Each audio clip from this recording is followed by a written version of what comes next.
So my name's Erwin Arroyo. I'm the founder and the editor-in-chief at the Poetry Lighthouse. And well, tonight we have the book launch of a very amazing poet, which is Emilie Galindo here with us for her book, You and I in a Paisley Conversation Pit.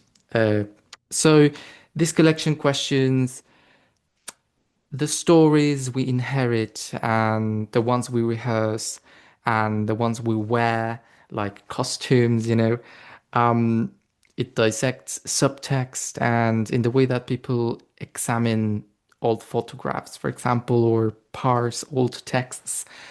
Um, and well, I'm very, very happy because today we're going to also listen to some of your poetry. You're going to read to us some of them. And well, but we'll begin a bit gently and then we'll get existential with all of that.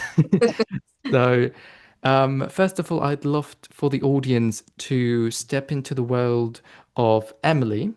And for that, I will want you to please introduce yourself, give us a little bit of your background, and perhaps a bit of how poetry came to you, and how was your upbringing and your experience with poetry. Right. Well, first of all, thank you, everyone. Thank you for coming, and obviously, thank you, Erwin.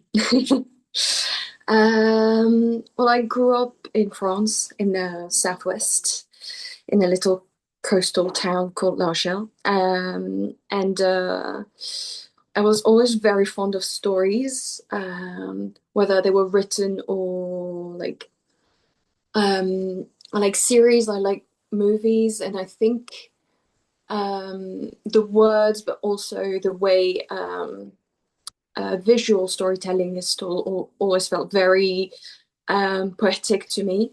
Like either the way the words are placed on the page or how a scene cuts to another in a movie, it always felt very, very purposeful. And I don't know why it always stayed. And I think it took a while to sink in, but it was always with me. And I always wanted the way I express myself to capture that. So the first poems I wrote was when I was very little, yeah, crushes and all. Uh, I wrote a bit when I was, I think, what English people would call senior school. We call lycée here, just as a way to process, anxiety and identity. Because growing up, we had a bit of conflict at home, I'll say, to put it mildly. I think I needed to sort of use words to identify the issues and the symbols to sort of break down what was happening and reframe it so I didn't carry it all myself. So I could see that I was not the issue, it was all projected onto me. So it was basically therapy. And then I have to admit, I went to uni and then writing felt just like an indulgence, really. So it was always there in the background because obviously I studied languages. So words were always part of my world, and it was always there in the background, and I was trying to process it always, always. And then the pandemic hit, and then I realized, you know what? You only live once. So if you want to do it, do it. Right. And I think because I had studied lyrics and I had studied Man Men as part of my master's. So I studied Bob Dylan, who won the Nobel Prize for his lyrics. So even though it was not poetry, it's still quite literary. And Man Men felt so poetic. The way the stories are told and the arcs and the way everything is woven together. I think it just something in me just clicked and I wanted to tell stories in that same way. Like really peer into social situations that way. And that's what I've been doing ever since. That sounds fascinating, especially, the way you came into poetry as a way of processing all of the aspects of life, not just, from the very beginning till now, because it hit you during the time where, you know, we go through so many changes when we grow up. And when we process this, it might seem a bit chaotic, but looking at it in hindsight through our poems, we kind of try to make some sense out of it, which is really nice. I really like that about your poetry, which seems very alive, it's very vibrant. And what you're telling us of, right now, of how the pandemic has shaped your way of looking at things and also your own poetry. It's just really fascinating to see how the the poems that you produced before have also kind of taken shape differently later on, Mm, which is really really nice. And also, having this experience of growing up somewhere and in a household that speaks perhaps two languages, I suppose, or how was that part of yourself? Because your collection is very, you know, lyrical and very linguistically, it experiments a lot with language. So I was wondering, how does that play out when it comes to speaking several languages? I suppose you speak French. yes, definitely. um, and I think because a lot of our origins were repressed. So, like, my granddad could speak Spanish and Arabic, but my mom did not want to. She wanted to assimilate. So I could feel like a sort of push and pull between obviously the first generation French, really, and the person who just wanted to leave it behind. And obviously coming as the second generation, no, third. I had the distance to think, well, actually, I don't want this to just go away. Like, obviously, you want to leave it behind because it's too close to you, but I want to keep it. So I obviously grew closer to my granddad, and I really tried to hold on to it. And then later on, I think because English was always part of the cultural landscape, like growing up, my stepdad always listened to English speaking music. He was very much into punk and rock, and he always like got his dictionary out and like told me, that it means this, and it's talking about, like, I don't know, even James Blunt when it was talking about the war in Iraq. It's bonkers, but it's just he was always very interested in making sense of it. So even though they were not like particularly educated people, they were still trying to make sense of the culture around them. And I think the fact that even though they weren't bilingual in that language, they still made it accessible and showed me that it's everywhere. It's in the very culture I consume every day. And then I moved to the UK to become an au pair, and I just that family became my family, and I think that's why English became very much a second language and almost the first language, because it was like very much a rebirth in a way.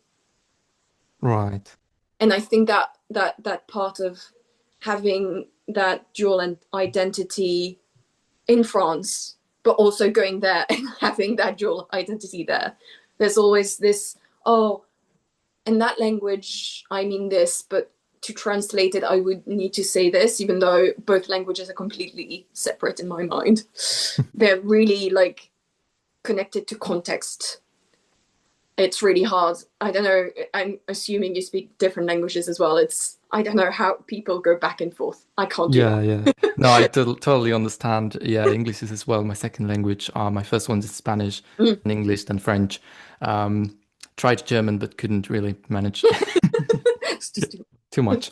Um, but yeah, no, I think that's a very interesting background, linguistic background, and mm, that connects you also to your heritage and you know the way you see yourself, how you identify, because we also have this cultural divisions and cultural, assimilations, and how mm. much do you give yourself to the other culture and how much do you keep, it's like a balance kind of thing. It's so interesting, and you really tackle a lot of pop cultural kind of that is pushed into us, Mm. and the way it's shaped language, the way pop culture and pop music and the television and all these cultural industries uh, push us into a certain having specific language or specific words in our vocabulary, which is really interesting. And I think you explore that amazingly in this collection.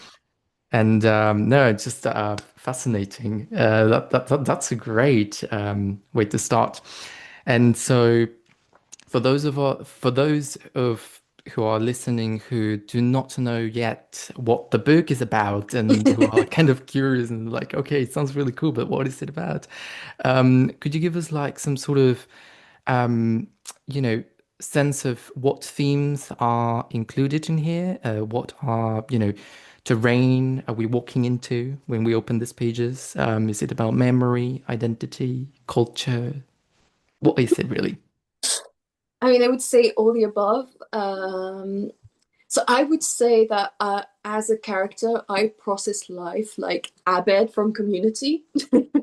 Like, I have to admit, a lot of how I understand people is through cultural references. But then, as a writer, I'm stuck in between my love of music and like Bob Dylan surrealist writing, and obviously movies and TV. So the style is very much a combination of both. But I try to make sense of situations and people and myself to just remove the barriers and um, the sort of conflicts that are inherent with people having expectation or needs and someone else not meeting them, or you projecting something onto someone else, which is what we do every day. Yeah. But it's really hard to just like take a step back and admit that in that moment what happened was not about the other person, it was about you having that need or projecting something onto the other person. And that's what I constantly try to work out. And I think that's basically it, with a lot of pop culture references and crazy collage poems.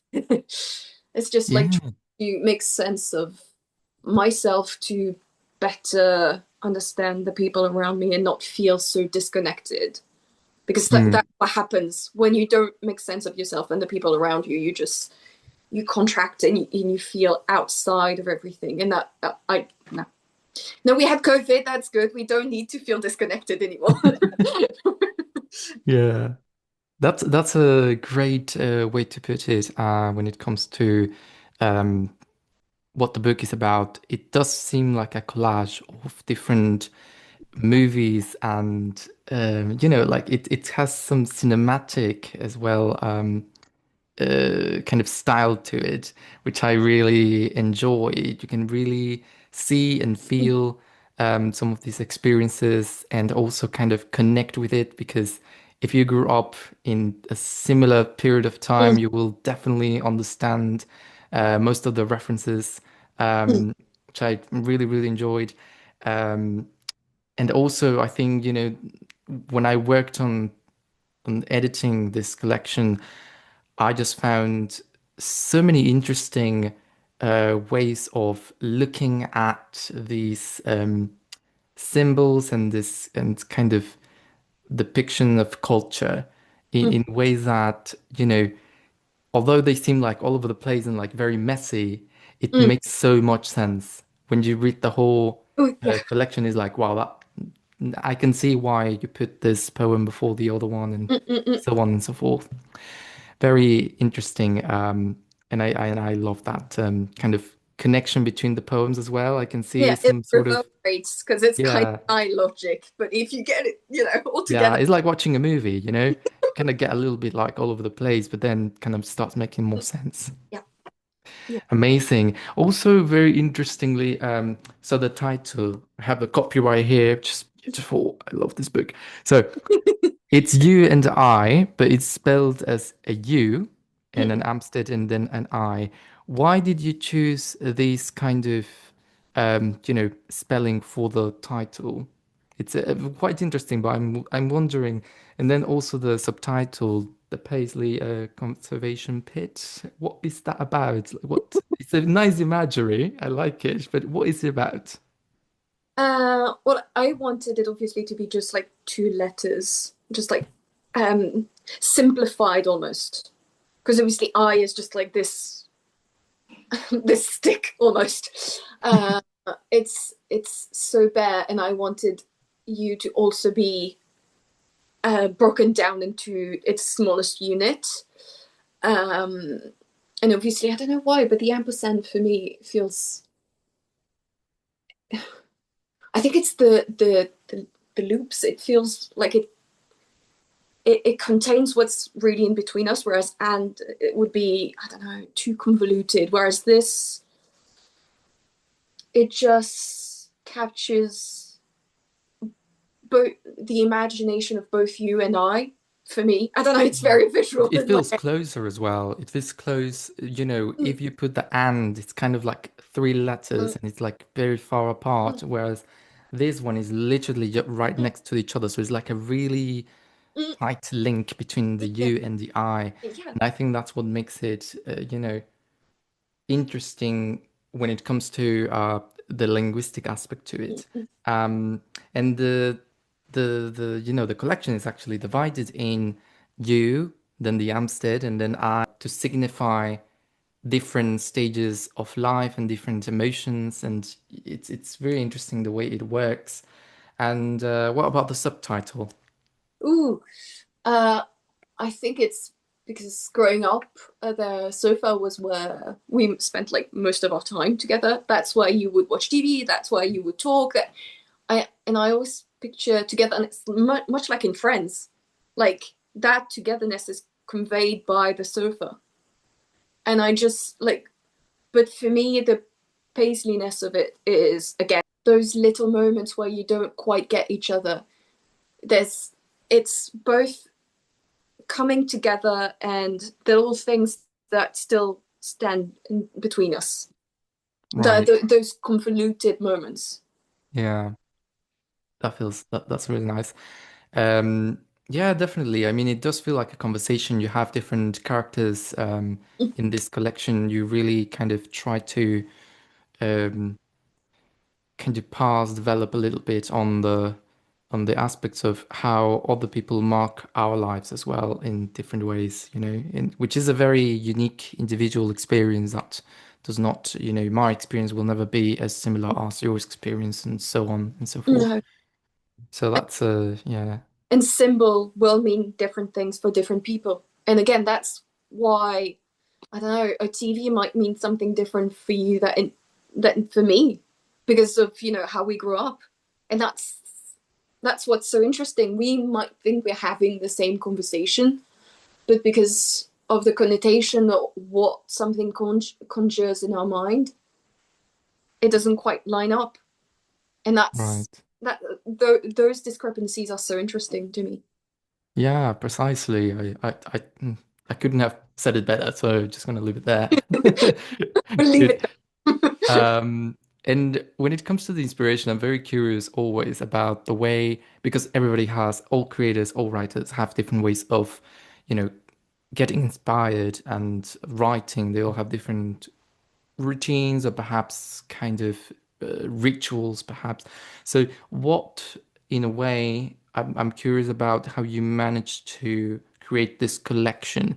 Um, was it something that came to you one day? Did it build over time?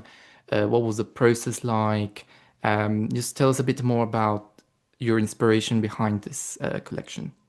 So it definitely built over time, but I think the the link in between all of them was really so finding a phrase, a symbol, something that I would have to break down, and the way the words resonate within the poem and then how all together they come to like all the poems together come to reverberate. I just I like I think that that's very much a Mad Men thing because I could really feel the theme bouncing through the episode and I really liked it and I wanted all my poems to be that way. And then as obviously as you stretch it into a collection, you feel it. You feel that the themes and the words and the imagery are very much coming together and that's what I wanted that to weave together. I wanted it to just make sense as a collection in the end. Right. That's really nice because it does.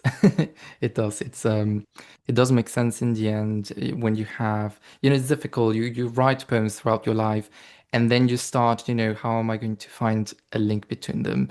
And then you Mm, start piecing them together, mm, you know. Or it could be in other situations that, someone has, you have an idea and then you start poetry mm, from that idea, but it's very uncommon. Most of the time is you've already written and published a few poems here and there, and now mm, you're trying to bring all of it together. And in a way, this it could feel sometimes that they are very different from each other, but in this case, it's not. Like it really feels like they are all very coherently meant mm, to be together. mm. So that's something really amazing that you don't see all the time in poetry collections. So that's really nice. Even though in style they are widely different, I'm not going to deny it. Yes, yes. And on that note, you do have a very common, in the collection you use a lot the slash. Mm, I think this is one of the kind of signature kind of marks of your book. Do you like using a lot of slashes in various forms? I'm wondering, um, what the slash here is technically working so much. It's working over time. Every yeah. poem has it. It slices, it connects, sometimes it Mm, interrupts the ideas, um, or refuses to be all neat. mm. So I'm very curious to see what does this last represent to you in this collection? Does it seem like does it have any specific meaning to you, or is it more like a punctuation style that you developed? I think it's very much connected to the way I think. I tend to think in tangents. So it kind of stitches everything together and then in the end it makes sense. So I think because a full stop would not capture the process uh, with which I write, which is just this idea and this idea, and I swear I will come together, but just wait a minute. So it is very much like a collage. Like it's the that sheet of paper that makes it all connected, and all the rest is all different images. I don't know if it makes sense, but it's the Yeah, no, yeah, yeah, I see what you mean. Yeah, no, absolutely. I think that's a really good way to put it because it does, replace some of the punctuation marks that mm, we would normally uh put to replace those ones, so for example, like a full stop mm, or mm, mm, a comma, etc. So um, it's really interesting the way that also adds to a bit of the way you read it. When you read it out loud, it also flows much better than if you mm, had put like a full stop. And mm. it gives a sort of stream of mind, kind of Virginia Woolf kind of thing.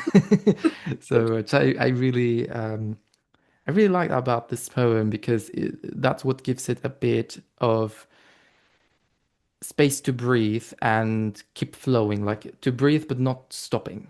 Mm, To mm. breathe without stopping, that I would describe it that way. And Really nice. it gives room for the reader to decide where the breaks are, which I think is Exactly, interesting. yes. Yes, it does feel because when you use the slashes, like for example, when you say um it's a bit like green slash blue, like yes, like a bit of this, but a bit of the other. Mm. And here as well is like, yes, it's a bit of a full stop, but also a bit of a comma, you know? It's like kind of you decide whichever you want. But I think it's important, like you need to make room for I mean, at least in my opinion, you need to make room for the reader to make sense of it and to appropriate the work. Yeah, For the symbols to make sense for them as well. yeah, And I think at least for me, that's what I enjoy about a lot of the works I enjoy. Because you just, there's enough room for us readers to breathe. yeah. No, that's absolutely true. That's very true. And we kind of ingrain like each reader will, take it a bit differently or read it a bit differently, Mm, and it will flow differently for each reader. But it does give a room for, appropriation, mm, self-appropriation of the poem, which mm. is fantastic. Yeah. Amazing. Well, this is fantastic. I'm pretty sure everyone is very eager to hear and listen to some of your poems. And so you have a few poems for us. Mm. Which one you would like to start with? No dog and pony show portraits. Oh, that's a good one. Okay. Mm. I'll yield the floor to you. Okay, so no dog and pony show portraits, but they ain't hit pieces either. One, aiming for the bullseye. She moved her plate to read the Taurus characteristics listed on an astrology-themed vinyl mat, wanting to feel the arms of recognition around her, and even if they were made of something as unsubstantial as a placemat.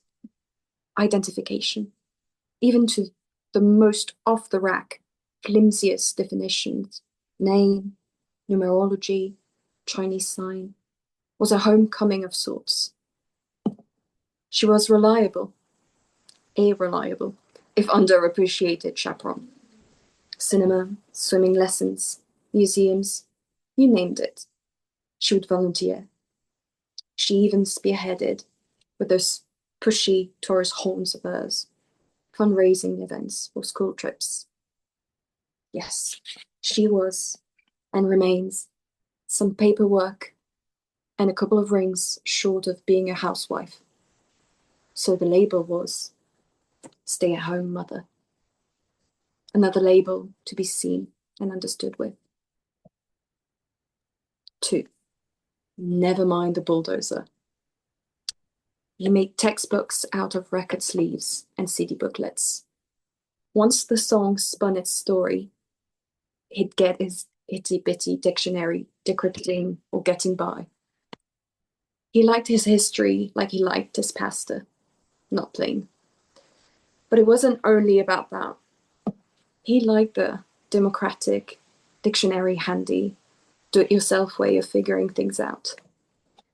He didn't care for verticality. The way up meant being down. The insinuation that down was wrong pissed him off. The snootiness of it. He wore his black leather jacket as a state of flipping off the man mind. Can't be looked down on if there's no up or down. He wasn't, still isn't, a let's stand together, hand in hand kind of lad. More of a puggering by himself kind of punk. Oh, I loved it. Oh my God, that's so good. Great reading. And I Thank just, you. I love how it's like a storytell, like, you're storytelling this um, this kind of moment in your life, and it's really interesting how you bring this feelings of identity and also this kind of connection to your own memories. Would you like to tell us a bit more about the background of this poem? Yes. So I have a very complicated relationship with my parents. But part of working through it was looking for what I inherited and what I loved about them. And that is very much what I think I've I've taken on their love of I don't know community, I guess for my mom and a sort of kind of maverick or um, almost pop culture snobbish, as in like a reverse snobbery from my stepdad. Um, and I think it was, for me, it was really important to reframe them to find peace, and also to realize that, you know, there's no such thing as a bad person. There's no such thing as that we're all just human beings, and we all have our flaws or our failings. But in the end, these little things, these are the things that connect us. And pop culture over this. Oh, that's wonderful. It really brings a lot of, it gives you a lot to think about when you read this poem. You can feel the connection, the parental connection, and the, willingness to keep them with you. Like these memories, these little memories become like objects, like mementos for you to keep. And it does feel like you captured the tone of the moment, whether it's humorous, whether it's a bit, sad. It really is in there. So I really like the tone of it. It's just fantastic. Um, Great. Well, that was an amazing way to start. Let's continue with the second poem that you have for us. It's a sort of controversial one. It's a pick a player in a perspective, the one about Batman versus Superman. Oh, I love that Uh, one. the choice was Batman or Superman. One said, Batman, obviously. He's wealthy. He could never work again, but he still helps.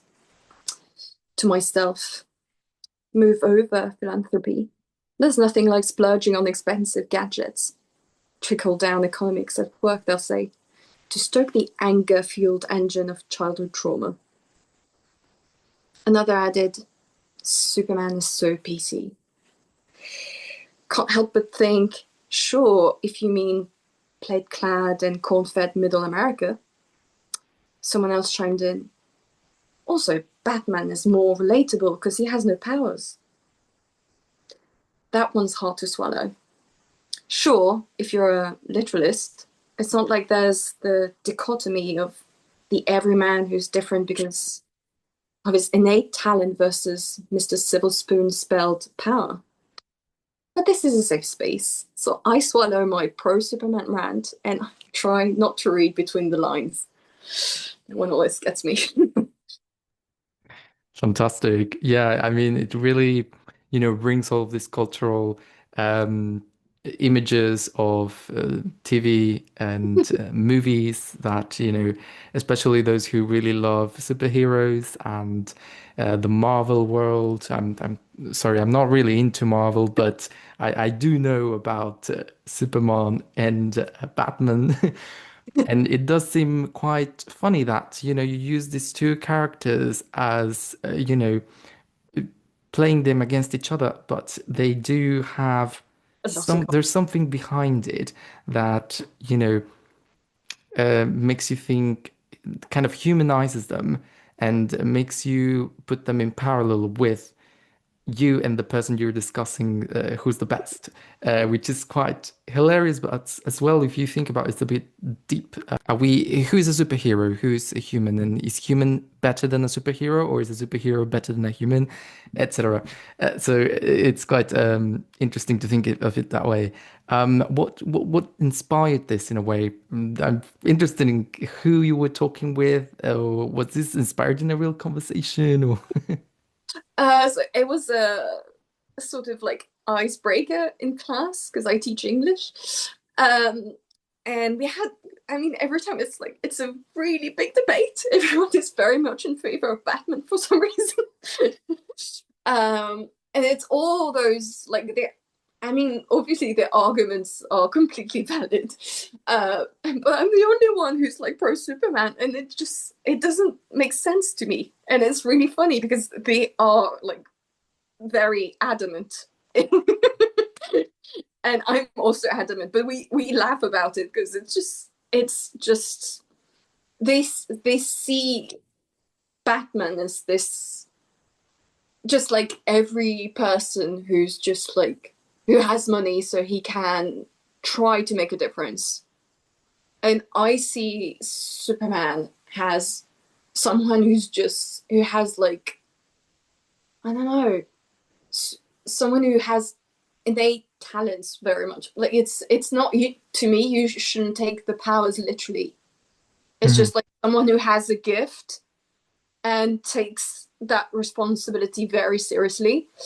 And that and he's more, for me, like a lot of people don't get the kryptonite thing. When for me it's obviously trauma, just like Batman. It's trauma. It's not knowing his parents. It's like being an orphan in many ways, just like Batman. But it's just two ways of looking at life. And for me, Batman is too much. I mean, too angry for me. But that's okay. Anger is fine. Anger is fine. But it's just like Superman is a bit more optimistic, and he's I don't know. And again, like for me, it's the immigrant story. He's Right. this person who's an outsider looking in, who has to hide his difference when he shouldn't have to. Uh, so it feels very much like a assimilation story in many ways for me. Mm. So I know I can relate more to Superman. I guess that's the bottom. Yeah, I mean, it does have a lot of parallels, and it is relatable in a way that even if we don't have the powers that, he has, nobody has, but, there is some sort of story to it that gives you a sense of suffering. There's suffering. He suffers in the same way as humans suffer, which is what makes him humane in a way. Mm-mm. Even if it doesn't make much sense, but it kind of you relate it's relatable in a way that we always try to hide things that we have been told are perhaps negative or that are portrayed badly in a society. Mm-mm. So I think this is a really good point to have this contrast, and as well with Batman, you can also have like a huge list of people who would Yeah, be similar to Batman. And so this comes to a really nice debate, actually. it Can was imagine it might be fun to have children debating about this. definitely. But I always Fan- enjoy it. It was my way of hinting at them. Fantastic. Okay, so great poem so far. Can we move to the third poem now? A very different one. Special effects. A more cinematic one. Interior. Bar or restaurant or cafe or home. Multiple shots and angles. Connect the dots tables. Bantering beverages and hand busying containers. Long shot on the wing of a crane. Foreground. Chairs like brackets containing briefly hyphenated duos or trios or quartets. Background. A pepper red neon light going. Wink, wink, wink. Maple ampersands tighten the frame. Medium shots over various shoulders. Colors are filtered through ale or coffee or mint. Superimposed textures of coziness. Close up, rising from the fizz or the steam. Cups, mugs, glasses, and pints get a fluid lift from four-legged ampersands to pursing lips and back. Medium shots over various shoulders. Hot and soft and cold and hard. Liquids in magnifying glasses of subtext. Special effects. Rimmed outlines mingle. Words croak or wag. Realism slurs and curls. Ceiling shot. Photos and reviews and quotes are tacked to the amp of the ampersands. Intentions and punctuations and inflections. trip or flip or slip. Daisies and nettles and self-heal and poppies and dandelions grow in the streaks to be wiped away. Black. Great. Oh, thank you. That was fantastic. Oh, thank you. It really does feel like we are, following these, as the narrator is telling the story, but it's told in a way that, as a director would read Mm, a manuscript from a TV series or something, that they are recording it, and you have the cameraman, mm, and we as the readers, we are like the cameraman. mm, And you're telling us where are we looking at? Are we looking sideways? Are we looking from, hovering, over it? Like, mm, it's really interesting because it gives you a lot of movement and it does feel cinematic. It does feel like we are inside a movie and we having the actors, with pouring the liquid and mm, having, this different perspectives, mm, angles, quite literally. It's, mm. kind of three-dimensional in a way, and I really like that. Even perhaps people who are listening might not see it because it's, but it's written as if it was a script from a TV series or anything, that comes on TV, where you have the kind of crochets. I Yeah. don't know if I forgot how to call these ones, the parentheses that are like brackets. And in between you have, um, the explanation of how the camera moves, Mhm. the props, um, at what time, etc., etc., which are Mm, normally not contained. You normally don't read that in a book or when you're watching a TV series. You don't see that. That's just no, instructions mm, for the cameraman, for the lighting, the person in charge with the lights, the mm, mm, music, etc. But in here, you can take mm, it as part of the poem, and you are kind of like the director. The reader is a mm, director in mm, this poem, and he visualizes the scene, which I, mm. I find really interesting. It's an amazing poem. I've never encountered anything like this before, and I think it's just brilliant. It's beautiful. I like that because what I liked about reading scripts when I started doing it for my master's thesis was how poetic it is. How you take it for granted that oh, it's just this shot because it's this shot. Actually, it depends obviously on the director, but obviously the shot is meant to say so much, so much. And I just think it's so deeply poetic, but we almost forget to be in awe of it. And that's Mm, just what I wanted to convey. Like again, it's subtext. It's subtext. How close you get to be to your character uh, when you're shooting a movie or a series says so much. But again, it's visual cues that you've learned to accept. You don't question it. You know what it means, but you never really verbalize it.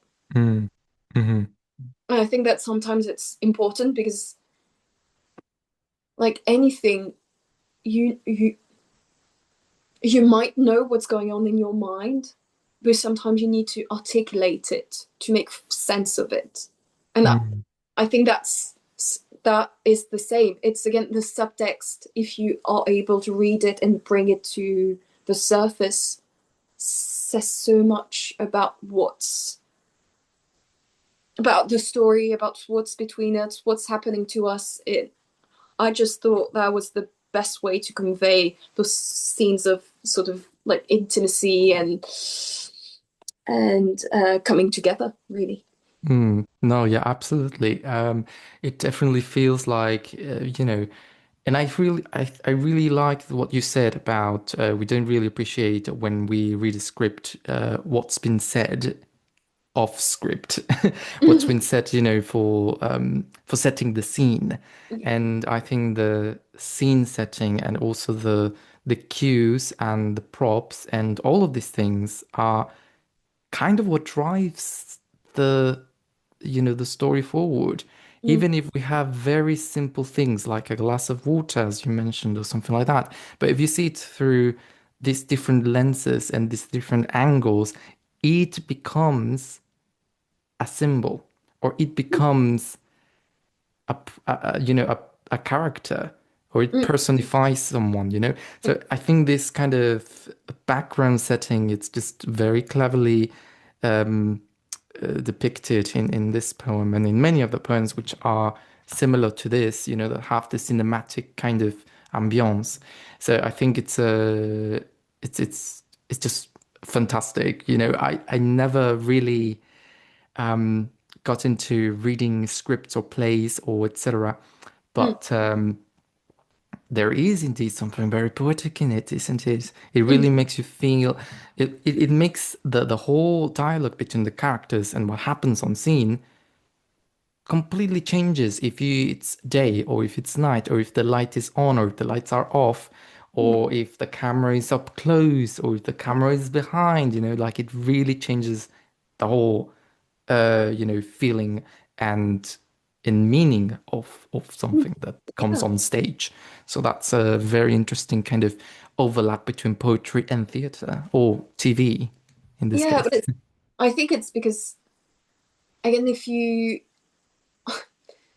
I get really intense about what I really enjoy. So I like to see like different takes or the outtakes. Like Bob Dylan does that as well. So you can hear that like the song could have been this. It would have still been amazing, but it took just like slowing down the rhythm, or for this scene it took the actors changing just like the way they said it.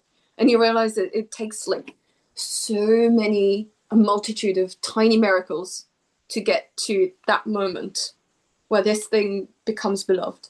And I don't know, it's just the awe of it. Dior, yes, absolutely. I agree. I agree. Okay. Do you have any other poem for us? Yes, the last Oh, one. fantastic. Okay, The, let's. the eye is coming. Perfect. All right. Spiral bound self. When I let my mind slide down my baby curls, the ones I've always had, the ones hidden under the waves, then I think of the opening notes to Santana's Maria Maria, the cherry red twirl of its finger picking, and the fresh 9 a.m. orange wind at Grandpa's. I think of the blend of leftover folk mahogany brown and pop formica plastic that furnished my childhood. I think of the stick straight, skinny teen years, flattening the finger picking locks and the groovy waves to toe someone else's imaginary line. I think of my love for the psychedelism of paisley patterns and the Play Doh plasticity of language and the patience of curves. I mournfully think of the elapsed physical bulk of culture before it was siphoned into the ether. I think too of the defunct drone of rewinding as a cubic dusk of a mindset. I think of the sepia sanded people and places crammed into the helix of my DNA, crammed or spiral bound. I think of myself as a scrapbook of receding trauma strained years, interspersed with subtle serotonin filled and cerulean, all overblown and burgundy ticket stubs, all blown, all bound by these same curls. Ta-da! Lovely. That was really lovely. Thank you. Oh, well, there is a lot of there's a great deal of playing with language in this poem that I really like the images and the way the images seem to stitch together. Um, it's really interesting. For example, there's this line that you said, the Play-Doh plasticity of language, which I absolutely adored because Oh, it does kind of feel like what you do with language and your poetry. It does feel like you mold it and it has different shapes and different, it's the plasticity of it. You really play with it.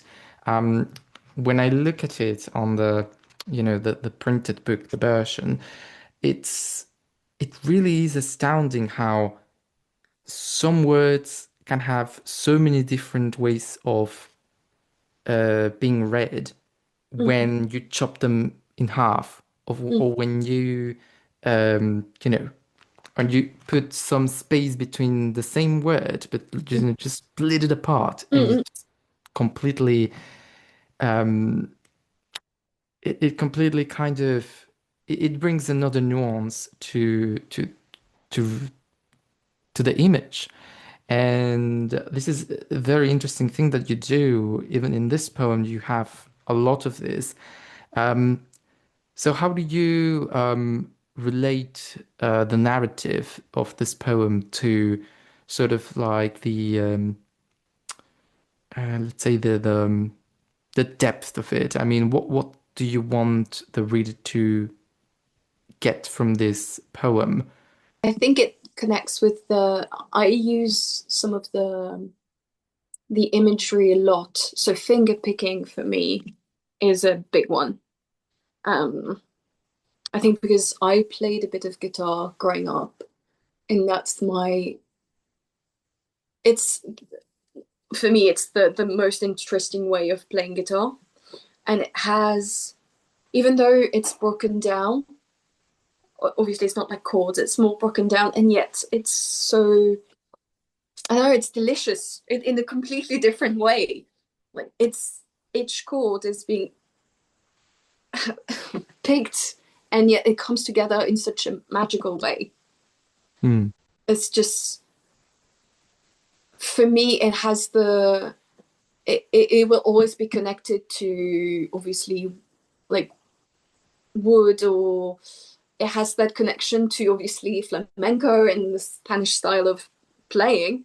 So it has, to me, it brings up a lot of different symbols in my mind, and I think that it's an invitation to look at the images in your life and think, okay, what does this bring up for me? For me, spirals are obviously, as someone who's anxious, are sometimes a bad thing, but they're also so beautiful, and they remind you of the complexity of things, and that's not necessarily a bad thing. It's just nuances. right. Yeah, Um, I think that's mostly the what I wanted to end on, because it's all these little images that I use all through the collection, and how they come together and within me, because that's the I'm the one who makes them make sense. It's in my mind that they're logical, but that's okay. We all have our logic. Now it's up to you guys to find yours. And I'm just curious what it would be for you, what these bring up for you. that's great. Yeah, it is definitely, that things that we normally take as bad turn out differently if you just change the way you see them. Um, which this poem really resonated with, what you said about, the whole imagery of the wood and the moham. Mahogany, yeah. Yes, it kind of really, the same way in which different types of wood and the way you shape it produce Mm, different sounds, the mm, same way of the plasticity of language that you use in your collection, mm, and it kind of shapes in a way. It's all about plasticity in this collection, not keeping it in a solid matter, mm, mm. but trying to liquefy it in a way Yeah, not to pigeonholing. transform it. Yeah, Exactly. Yeah, to take all the shapes, to take all the forms. Really because nice. a word can obviously, especially in English, which is wonderful that way, it can look the same and yet it's a verb. Now it's a noun. Yes. So it's just when you Well, think of it, nothing is really fixed, and that's yes. I mean, yeah, it's like what George Borges said about English. You know, English is a language that's really poetic because you can play with language in so many ways. You can use Latin words, but also words borrowed from the Germanic mm, languages. mm, So it's very playful, and you mm. can also turn nouns into verbs, verbs into nouns, etc. So you can really see all of that in this collection. So if you want a refreshing way of looking at words and the usage of words, that is an exemplary book to to dig into. So, Emily, thank you so much for your precision and your playfulness and the courage to question narrative itself, to take different shapes, cinematic, film-like, dream-like as well. Um, and you brought us all here tonight for that, and I think the audience will appreciate as well everything that you do for poetry, and it's just amazing. So you and I in a Paisley Conservation Pit, it's now available worldwide through our website at the Poetry Lighthouse and through Amazon as well. And will also be soon available at Barnes& and Nobles, Waterstones, Foyles, and lots of independent bookshops around the world. So you can just, request it and they'll probably be able to give it to you. Um, if tonight moved you, if any line lingered or resonated with you, please carry forward and buy the book, gift it, speak about it, debate it, argue it, Oh, please. underline it, or ear dog it if you are the type of person. Um, poetry really survives through community and readers. So spreading the word and just, it would mean a lot. So yeah, and the Poetry Lighthouse, it's what we try to do, to kind of try to shed some light and long enough for language to have life. Trying to be poetic here, but it's too late, so I'm a bit tired. Um, It's so, Friday. anyways, thank you very much for being here. We will publish this on YouTube, and congratulations on this Thank fantastic collection. I cannot wait for more people to read it. It deserves loads of praise. So, you. thank you for being here.